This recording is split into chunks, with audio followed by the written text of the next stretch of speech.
Good morning. My name is Murali Bashyam. I'm a partner with the law firm of Bashyam, Spiro, and I'm here with Amy Coates, who's a senior counsel with our firm. Good morning, everybody. And we handle corporate and family immigration law in all 50 states and around the world.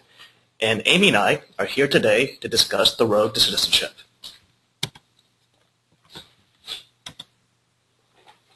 Today we're going to go through just the basics of citizenship, really, what the benefits are, the requirements for most folks, the English and civics test, that we get a lot of questions on that, and also just general application, interview, and oath procedures.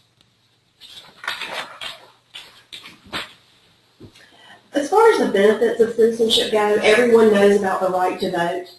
Also, some folks, it's very important to them to be able to sponsor certain relatives for a green card to come to the U.S. So, for example, only U.S. citizens can sponsor their brothers or sisters. It takes a really long time, so the sooner you become a citizen, the sooner you're able to start that process for a brother or sister. How about sponsoring parents, Amy? Also, same situation there. And even when you're a permanent resident, just to sponsor your spouse and your children takes anywhere from 3, 4, sometimes even 5 years to bring them here. So, but if you're a U.S. citizen, sponsoring your spouse is much quicker, right?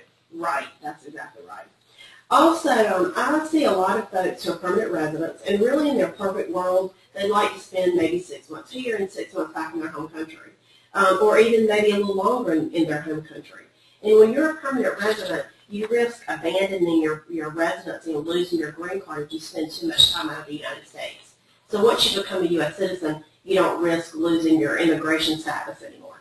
Is there any way of losing your citizenship? Well, you can be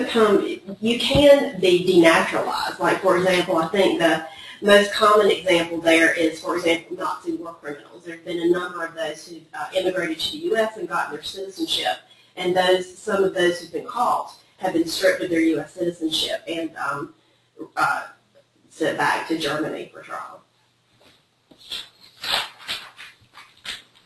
One thing that you should keep in mind, though, when you get your citizenship is that you may lose your citizenship in your home country or another country. I mean, I've met people before who have citizenship in not just one other country, but 2.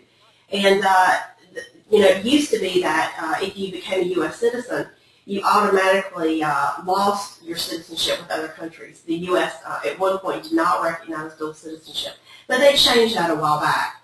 So, for example, Murali was not born in the United States. He was born in Canada. So, Murali, what's your situation?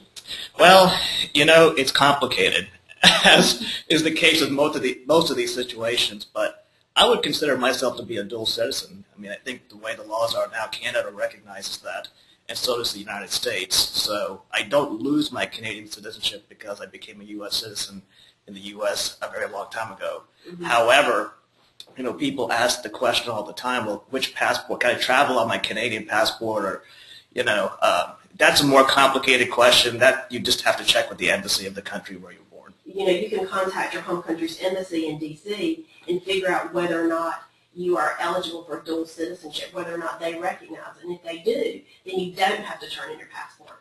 But if your home country doesn't recognize dual citizenship, then you need to contact them and figure out what you need to do to return it. Thank you, Amy. If we did not answer any of your questions, please do feel free to contact either me or Amy. Our email addresses and telephone number is on your screen right now. I do encourage you to visit our media library and do connect with us on Facebook and Twitter. We will have a webinar coming up next month on what to do about changing jobs during your permanent residency process and how that impacts the process. Thanks, everyone, for joining in today. We hope you have a great day. Thank you.